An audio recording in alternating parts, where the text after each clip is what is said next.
Hello students, I am Vishal Sinha and welcome to my channel Vishal Sinha education. आज हम लोग class 9th के chapter 7 diversity in the living organism start करने वाले।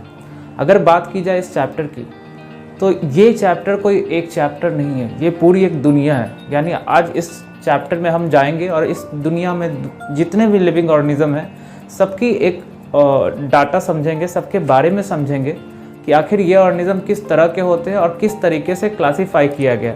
अगर बात करूँ डिस्कवरी की, तो इस दुनिया में 8.4 मिलियन ऑफ स्पीसीज़ यानी इतने टाइप्स के ऑर्गेनिज्म अब तक डिस्कवर हो चुके हैं। और ये ऑर्गेनिज्म बहुत ही डाइवर्स है। कोई यूनिसेलर से लेकर मल्टी सेलर है, कोई कुछ दिनों में ही उसका लाइफ स्पैन यानी उसकी ज़िंदगी ख़त्म हो जाती है, और कुछ ऑर्गेनिज्म है जो हज़ारों साल जिंदा रहता है। कुछ ऑर्गेनिज्म है जिनका बॉडी फंक्शंस बहुत ही सिंपल है, कुछ ऑर्गेनिज्म का बहुत ही अलग है, बहुत ही कॉम्प्लेक्स है। तो आइए स्टार्ट करते हैं diversity in the living organism.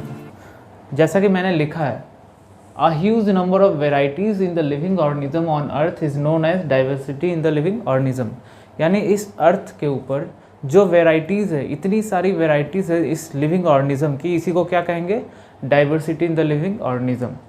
अगर बात की जाए कि ये वेरिएशन हर तरीके से है, जिस तरीके से अभी भी मैंने बताया था कि लाइफ स्पैन का मतलब क्या होता है? Period between birth to natural death. यानी कोई ऑर्गेनिज्म का जब जन्म होता है और उसकी मृत्यु यानी नेचुरल डेथ जब हो, तो इस ड्यूरेशन को लाइफ स्पैन कहा जाएगा।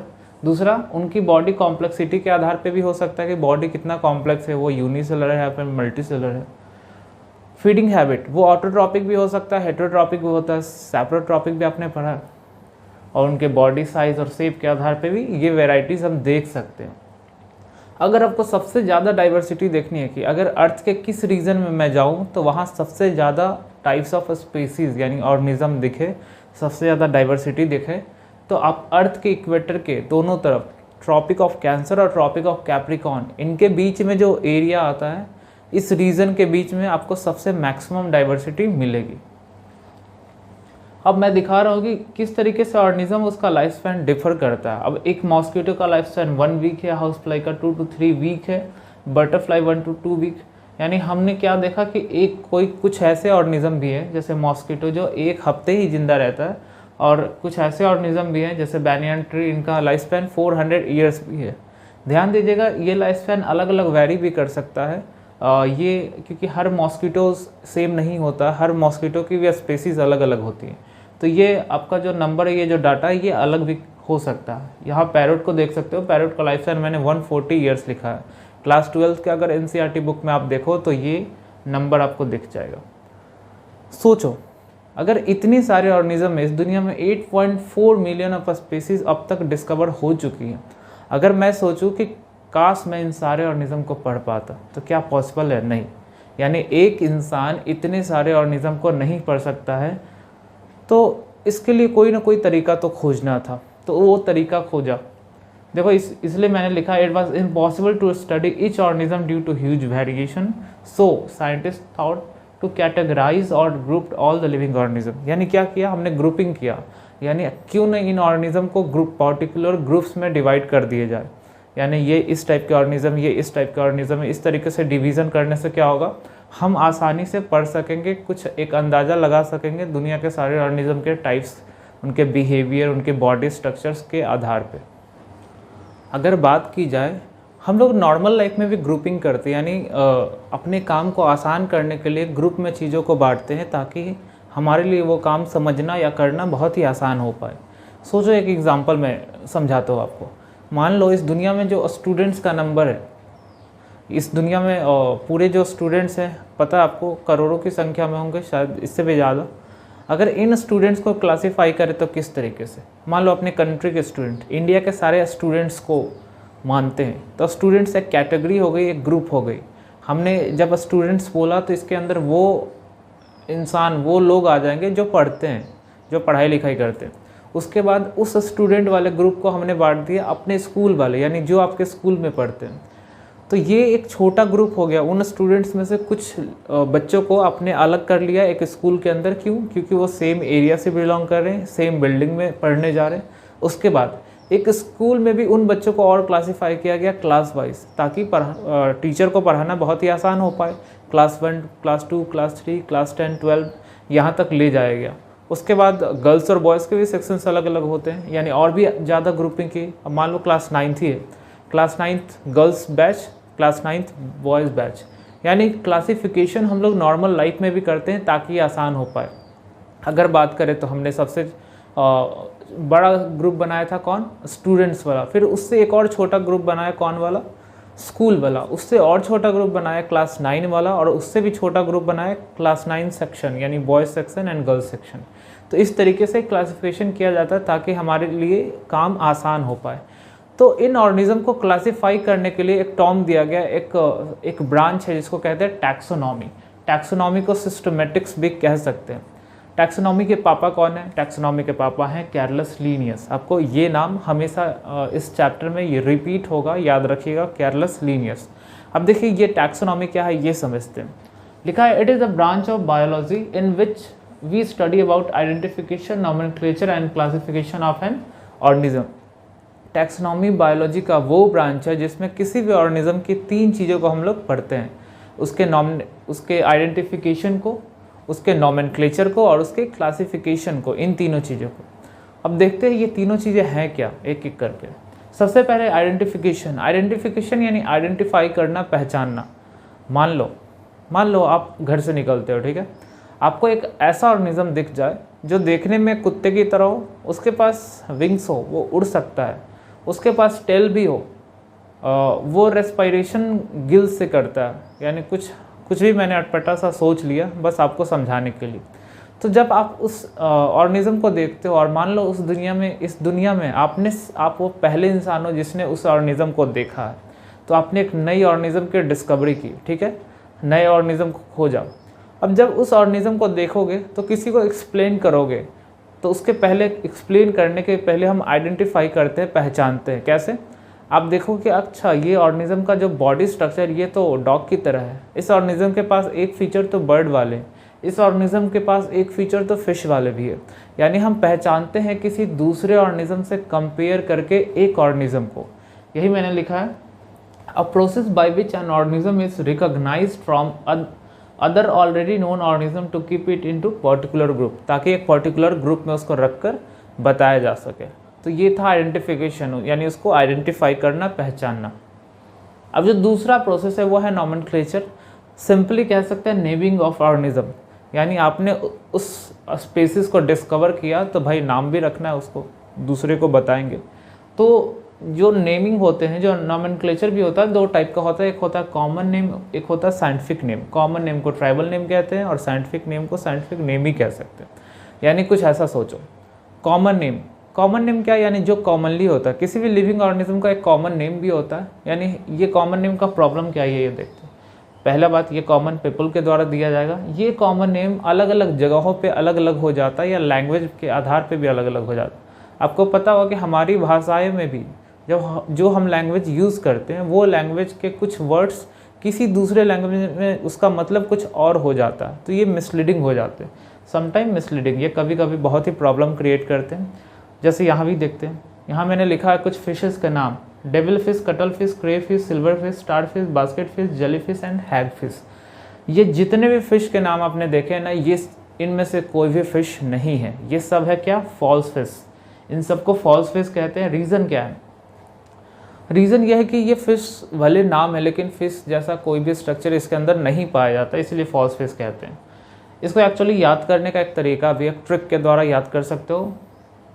डेविल कत्ल करे, सिल्वर स्टार बास्केट में जेली, हैग फिश। इस तरीके से आप आसानी से याद कर सकते हो। जैसे इसमें देखो, सिल्वर फिश तो एक फिश है ही नहीं, वो तो पानी में भी नहीं रहता, वो एक इंसेक्ट है जो कि हमारे बुक्स में पाया जाता है। आप कभी सर्च करके देख सकते हो सिल्वर फिश के बारे में। अब आते हैं साइंटिफिक नेम, यानी साइंटिफिक नेम सिर्फ और सिर्फ साइंटिस्ट के द्वारा रखा जाता है किसी लिविंग ऑर्गेनिज्म का नेम, और ये जाना जाएगा पूरी दुनिया में एक ही नाम से। जैसे आपको पता होगा ह्यूमन का नाम क्या है, साइंटिफिक नेम क्या है, होमो सैपियंस।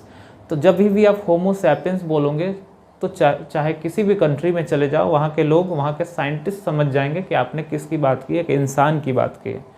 और एक चीज़ और याद रखना है कि साइंटिफिक नेम का रखना, इस प्रोसेस को कहा जाता है बायोनॉमियल नॉमेनक्लेचर। बायोनॉमियल नॉमेनक्लेचर ये क्या है? साइंटिफिक नेम के रखने के प्रोसेस को बायोनॉमियल नोमेनक्लेचर कहा जाता है। इसलिए मैंने लिखा it is the formal naming system for living things that all scientist use. It is called scientific name which carries two names, यानी ये साइंटिफिक नेम दो नाम से मिलकर बनते हैं, दो नेम रखे जाते हैं। जैसा कि मैंगो का साइंटिफिक नेम मैंने यहाँ लिखा है मैंजीफेरा इंडिका। मैंजीफेरा इंडिका में मैंजीफेरा और इंडिका दोनों मिलाकर मैंगो का साइंटिफिक नेम कहते हैं। इस नेम को जेनेरिक नेम कहा जाता है और इस नेम को स्पेसिस नेम, इसको जेनेरिक एपिथेट भी कहा जाता है। दूसरा रूल्स फॉर बायोनॉमियल नोमेनक्लेचर। इस नोमेनक्लेचर को रखने के लिए बहुत सारे रूल्स हैं, उनको फॉलो आपको करना होगा, तभी किसी ऑर्गेनिज्म का आप नाम रख सकते हो। पहला क्या है, scientific name is made up of two words, the first word indicate the genus name and second word indicate species name. यानी जब भी आपको साइंटिफिक नेम रखना है, अगर जिस नए ऑर्गेनिज्म को अभी आपने ढूंढा था, पहली बार आपने देखा था, उस ऑर्गेनिज्म का अगर आपको नाम रखना है तो इन रूल्स को फॉलो करना है। पहला रूल क्या है, उसके नेम में हमेशा दो नाम से वो बना होना चाहिए, जिसमें एक नेम उसका जीनस को बताता हो और दूसरा नेम उसके स्पेसीज को। जैसे हमारे अंदर देखें, ह्यूमंस का जो जीनस नेम है वो है होमो और स्पेसीज नेम है सैपियंस। दूसरा, जीनस नेम में जब स्टार्ट करते हैं तो वो कैपिटल लेटर से होगा और स्पेसीज नेम हमेशा स्मॉल लेटर से, ये भी ध्यान देना है। ये नेम हमेशा लैटिन लैंग्वेज में लिखा जाता है। क्यों? ये लैंग्वेज दुनिया के ओल्डेस्ट लैंग्वेज में से एक आता है, यानी ये एक ऐसा लैंग्वेज है जिसका यूज़ बहुत कम लोग करते हैं और इस लैंग्वेज में कोई चेंज की गुंजाइश नहीं है, इसलिए इस लैंग्वेज का यूज़ किया जाता है। कभी भी आपने साइंटिफिक नेम को लिखा देखा होगा बुक्स के अंदर, तो थोड़े से स्टाइलिश फॉर्म में लिखा होता है, उसको कहते हैं इटैलिक्स, यानी जिस फॉर्म में प्रिंट होता है वो इटैलिक्स फॉर्म है। और अगर आपको हाथ से लिखना है तो हमेशा उसको सेपरेटली अंडरलाइन करना होगा। आपने देखा होगा कि मैंने यहाँ भी किया है, अंडरलाइन किया, और यहाँ भी अंडरलाइन किया, कुछ इसी तरीके से। तो ये रूल्स आपको फॉलो करने होंगे। अगर इन रूल्स को और अच्छे से जानना है तो मैंने क्लास 11th में भी सेम चैप्टर की वीडियो डाली है, और क्लास 11th में थोड़ा सा और डिटेल में पढ़ना है, तो अगर आपको ज़्यादा भूख है तो आप उसमें भी पढ़ सकते हो। तीसरा है क्लासिफिकेशन। सबसे पहले हमने आइडेंटिफाई किया, उसके बाद उसका नेम रखा यानी नोमेनक्लेचर किया, अब उसको पर्टिकुलर ग्रुप में क्लासीफाई करेंगे, जिस प्रोसेस को क्या कहा जाएगा, क्लासिफिकेशन। इसीलिए लिखा है a process by which an organism is grouped into suitable categories on the basis of some easily observable character. यानी उसके कैरेक्टर के आधार पे हम उस स्पीसीज को एक पर्टिकुलर ग्रुप में डालेंगे और उस ग्रुप के सारे ऑर्गेनिज्म के बिहेवियर ऑलमोस्ट सेम ही होने चाहिए। इसका फ़ायदा क्या है, इंपॉर्टेंस ऑफ क्लासिफिकेशन। पहला, it makes study of wide variety of organism easy in systematic manner, यानी बहुत सारे ऑर्गेनिज्म की स्टडी हम एक सिस्टमिक मैनर में कर सकते हैं बहुत आसानी से। यानी जैसे प्लांट्स की बात करते हैं, प्लांट एक ग्रुप है, प्लांट में आप पढ़ोगे आगे, तो ये जो सिंपल प्लांट्स के ग्रुप है, हमने प्लांट्स ग्रुप बनाया, तो हम जब प्लांट ग्रुप इमेजिन कर रहे हैं ना, तो हम समझ रहे हैं कि ये ऐसे ऑर्गेनिज्म हैं जो ऑटोट्रॉपिक न्यूट्रिशन कर रहे हैं, ये ऐसे ऑर्गेनिज्म जो मूव नहीं करते, ये ऐसे ऑर्गेनिज्म जो ऑक्सीजन हमें देते हैं और हम लोग से CO2 लेते हैं। तो ये ग्रुप में डालने से यही फ़ायदा होता है। दूसरा, it helps to understand inter relationship among different groups of organism and how they evolve with time. यानी इससे ये भी फ़ायदा चलता है, ये भी पता चलता है हमें कि जो ऑर्गेनिज्म है वो किस तरीके से इवोल्यूशन हुआ, किस तरीके से दुनिया में आए हैं, किस सीक्वेंस में आए हैं, और इस रिलेशनशिप को कहा जाता है फाइलोजेनेटिक रिलेशनशिप। जैसे अगर अपनी बात की जाए तो हम मैमल्स, हम लोग क्या है, मैमल्स। रैट भी क्या है, मैमल्स। बर्ड्स क्या है, मैमल्स नहीं है। यानी हम लोग किसके ज़्यादा नज़दीक है, हम लोग रैट के ज़्यादा नज़दीक है, चूहे के ज़्यादा नज़दीक है, उसके बहुत करीबी हम लोग, और बर्ड्स से थोड़े दूर है। तो ये रिलेशन समझाता है ये क्लासिफिकेशन। नेक्स्ट टॉपिक है हायरार्की ऑफ क्लासिफिकेशन।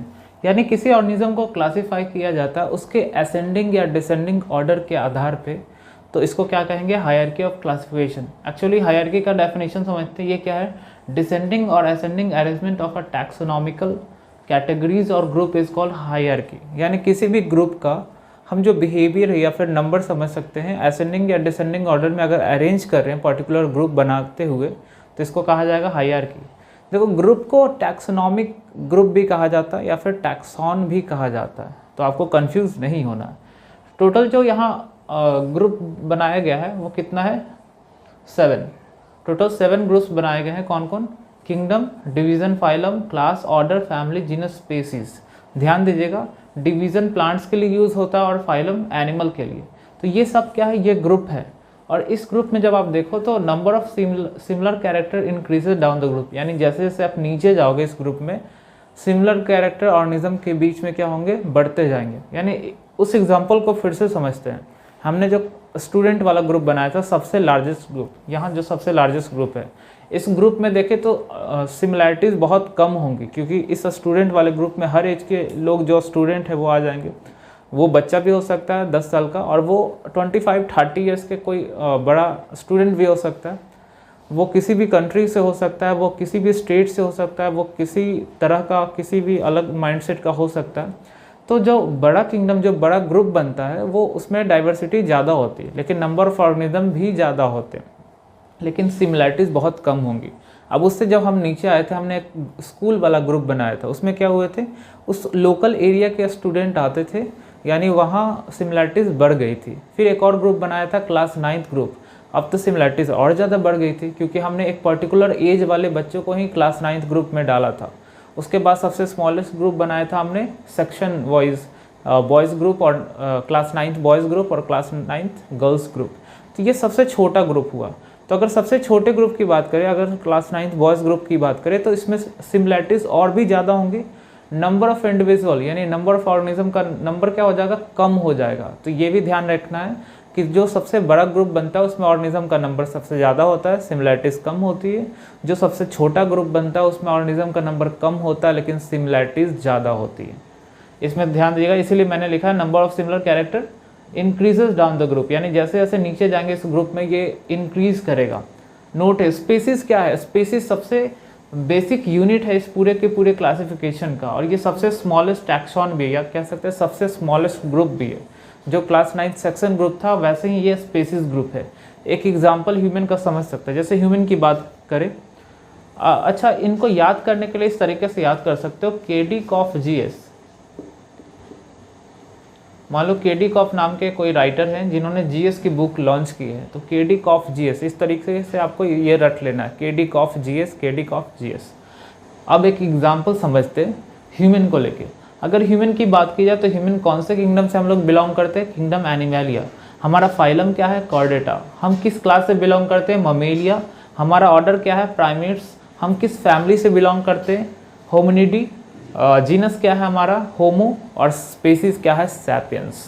तो याद रखिएगा, हमें तो पता है कि हमारा होमो सैपियंस साइंटिफिक नेम है, तो होमो क्या था, जीनस नेम था, और सैपियंस स्पेसीज नेम।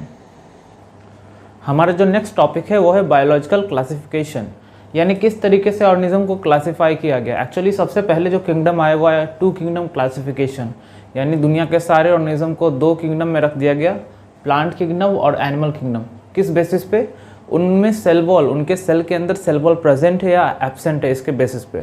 अगर ऐसे ऑर्गेनिज्म है जिनमें सेल वॉल प्रेजेंट है तो उनको प्लांट ग्रुप में डाला गया, और वैसे ऑर्गेनिज्म जिनमें सेल वॉल एब्सेंट है तो उनको एनिमल ग्रुप में डाला गया। और ये क्लासिफिकेशन दिया गया था कैर्लस लिनियस के द्वारा 1735 में। नेक्स्ट है 3 kingdom classification. 3 kingdom classification Ernst Hegel के द्वारा दिया गया 1894 में। इन्होंने एक पर्टिकुलर ग्रुप बनाया, एक्स्ट्रा ग्रुप बनाया, जिसका नाम रखा प्रोटिस्टा। इसके अंदर सिर्फ और सिर्फ यूनिसेलर ऑर्गेनिज्म रखे, तो 3 ग्रुप बन गया, प्रोटिस्टा, प्लांटी और एनिमलिया। उसके बाद जब तीसरा किंगडम क्लासिफिकेशन आया कोपलैंड के द्वारा, 4 किंगडम क्लासिफिकेशन, उन्होंने देखा कि कुछ ऐसे भी सेल्स हैं जो कि सिंपल दिखते हैं, बहुत ही सिंपल दिखते हैं, यानी प्रोकैरियोटिक की बात कर रहा हूँ मैं। तो उन प्रोकैरियोटिक ऑर्गेनिज्म को एक पर्टिकुलर ग्रुप में डाला, मोनेरा। इस पर्टिकुलर किंगडम का नाम मोनेरा। बाकी जो 3 थे, प्रोटिस्टा, प्लांटी, एनिमलिया। फिर आया 5 किंगडम क्लासिफिकेशन, दिया गया आर एच विटेकर के द्वारा 1969 में।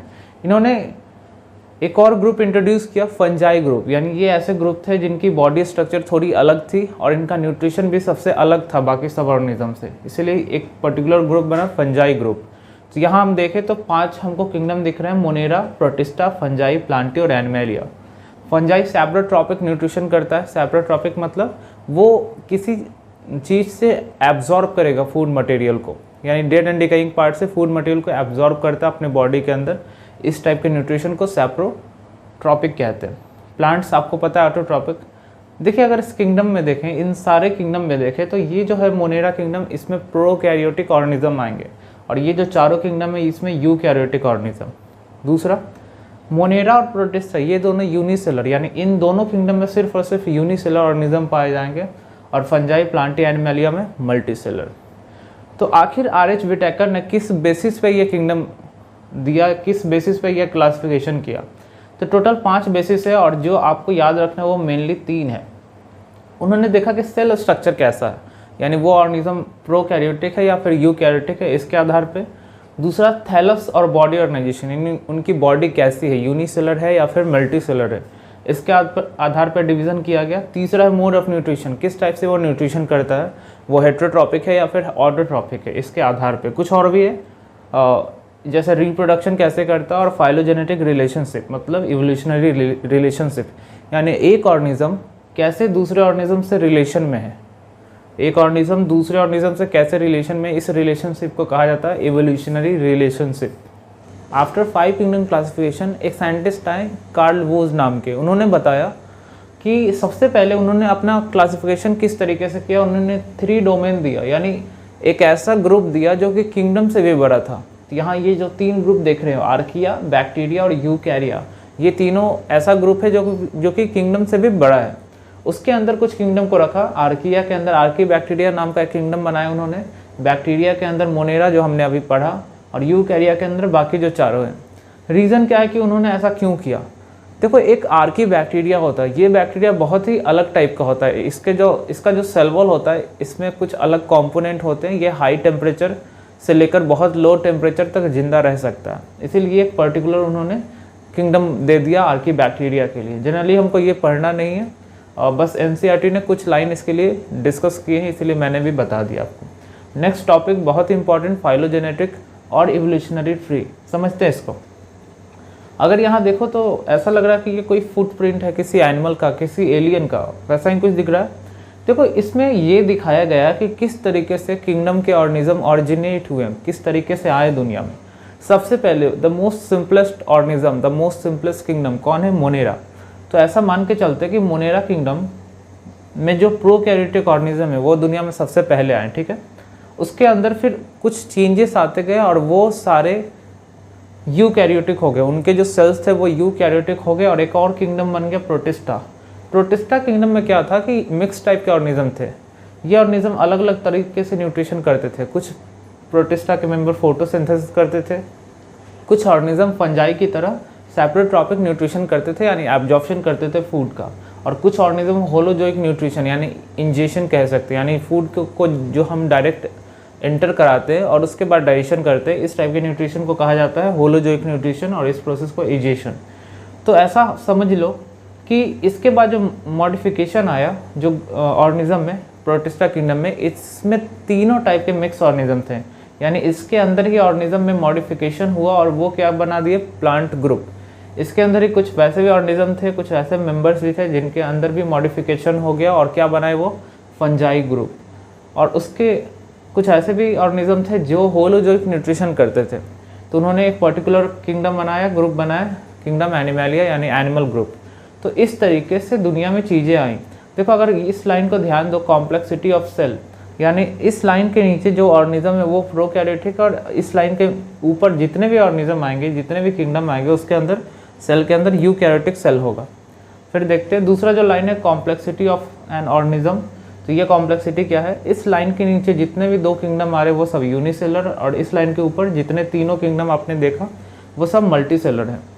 एक और देख सकते हैं आप, डायरेक्शन ऑफ इवोल्यूशन, यानी इस तरीके से इवोल्यूशन आया, पहले कौन आया, उसके बाद कौन आया, उसके बाद कौन आया, इसको देखकर हम अज्यूम कर सकते हैं। तो यही था हमारा फाइलोजेनेटिक या फिर इवोल्यूशनरी ट्री।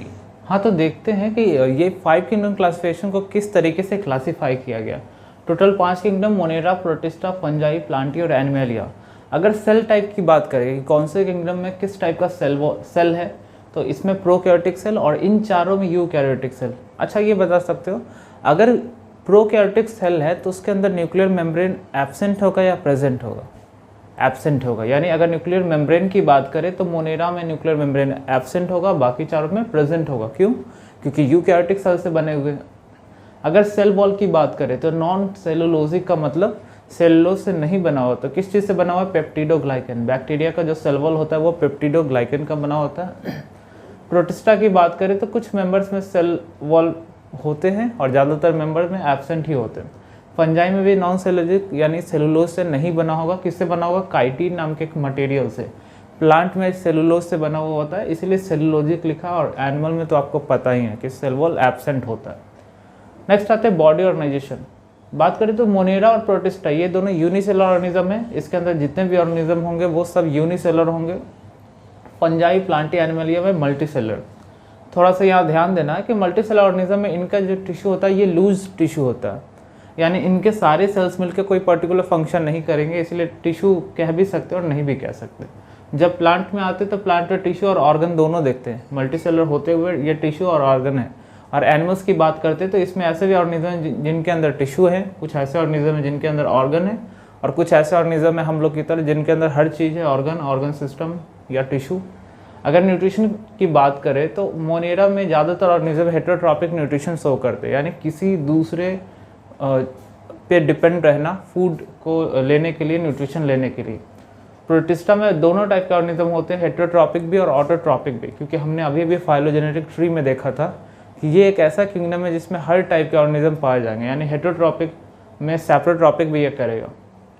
फंजाई हेटेरोट्रॉपिक करेगा, और भी स्पेसिफाई कर सकते तो सेपरोट्रॉपिक कह सकते उसमें, क्योंकि एब्जॉर्प्शन करके फूड को इनटेक करता था।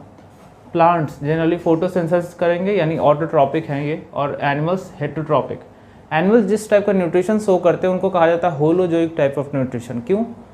यानी जो ऑर्गेनिज्म फूड की एंट्री डायरेक्ट माउथ के अंदर कराने के बाद डाइजेशन करते हैं उन ऑर्गेनिज्म के अंदर न्यूट्रिशन को कहा जाता है होलोजोइक न्यूट्रिशन। अगर ध्यान दीजिए तो दो नाम वायरस और लाइकेन, इस पर आपको गौर करना है। वायरस और लाइकेन ये दोनों ऐसे ऑर्गेनिज्म हैं जिनको किसी भी किंगडम में किसी भी ग्रुप में क्लासिफाई नहीं किया गया। रीज़न क्या है?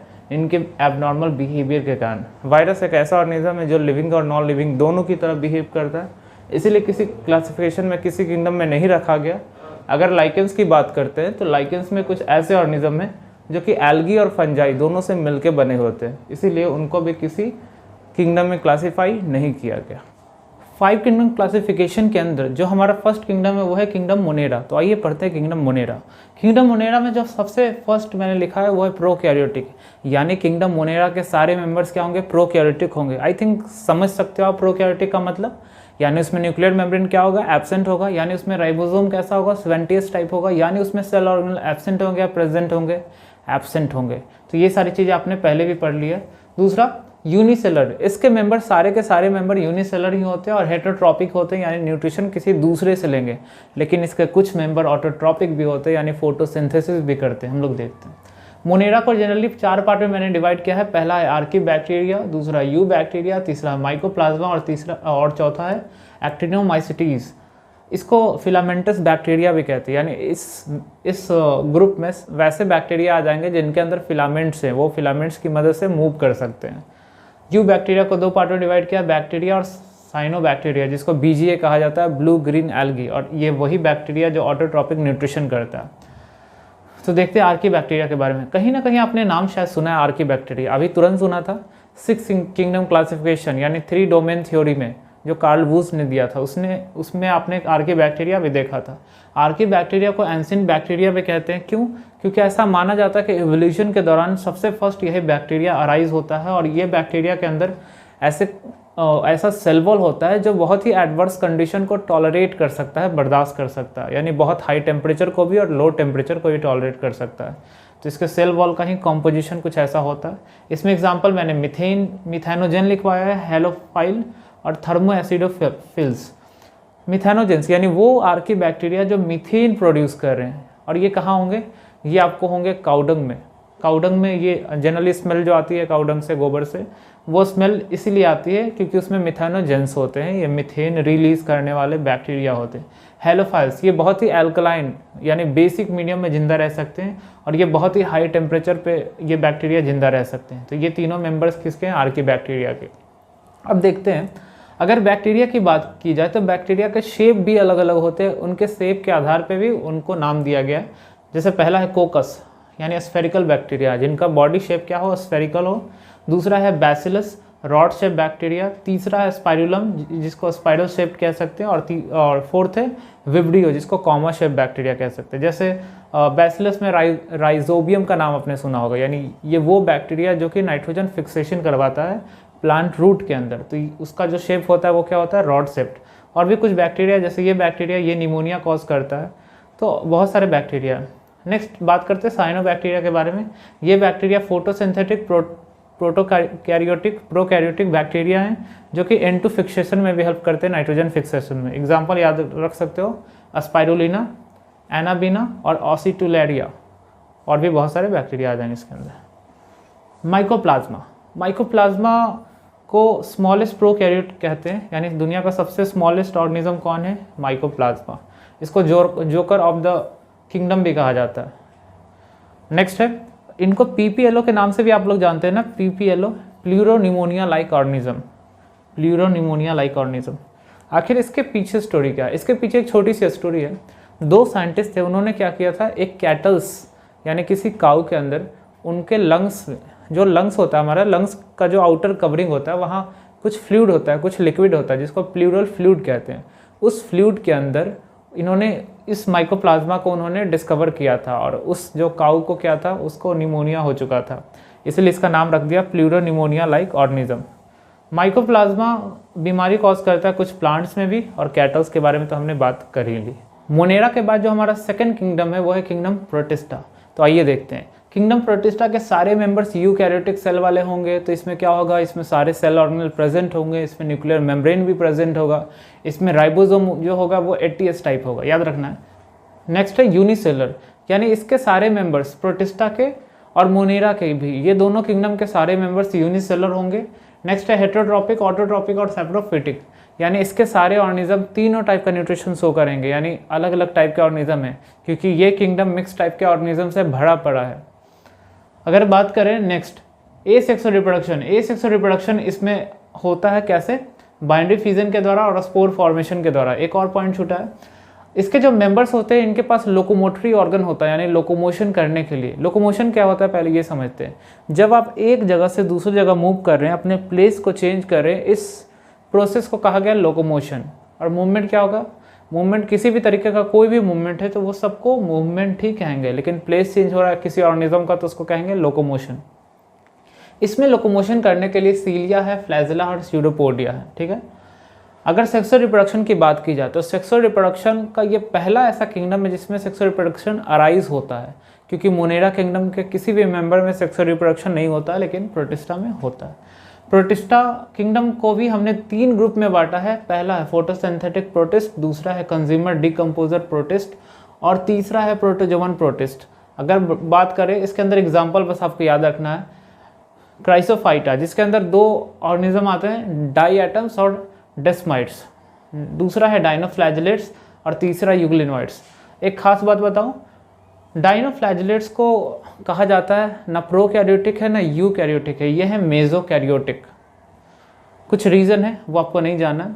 इन दोनों के मेंबर्स यानी क्राइसोफाइटा और डाइनोफ्लैजेलेट्स, इनके मेंबर्स के पास सेल वॉल होगा, बाकी किसी के पास सेल वॉल नहीं होगा। तो हमने देखा भी था कि सेल वॉल वहाँ प्रेजेंट भी मैंने बताया था और एब्सेंट भी बताया था। यूग्लिनोइड्स भी ऑर्गेनिज्म है जो फोटोसिंथेसिस करते हैं।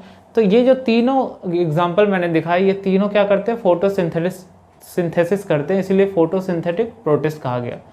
कंज्यूमर डिकम्पोजर प्रोटिस्ट, ये क्या करते हैं, ये फंजाई की तरह फंक्शन करते हैं, यानी कहीं से एब्जॉर्ब करते हैं, डेड एंड डिकेइंग पार्ट से अपने फूड को एब्जॉर्ब करके अपने न्यूट्रिशन को, नरिशमेंट को कंप्लीट करते हैं। तीसरा है प्रोटोजोवन प्रोटिस्ट। इसके ग्रुप के जितने भी ऑर्गेनिज्म हैं इन सबको पहले एनिमल किंगडम में इंट्रोड्यूस किया गया था, फिर से वहाँ से हटाकर इसमें डाला गया। इसके अंदर एग्जाम्पल क्या है, अमीबा है, प्लाज्मोडियम है, प्लाज्मोडियम याद होगा वो पैरासाइट जो मलेरिया कॉज करता था। ट्रिपेनोजोमा गैमली, ये एक ऐसा पैरासाइट है जो कि स्लीपिंग सिकनेस नाम की एक बीमारी कॉज करता है। दूसरा एंटा अमोबा हिस्टोलिटिका। तो ये सब प्रोटोजोवन प्रोटिस्ट होते हैं। तो इसी के साथ हमारा किंगडम प्रोटिस्टा खत्म होता है।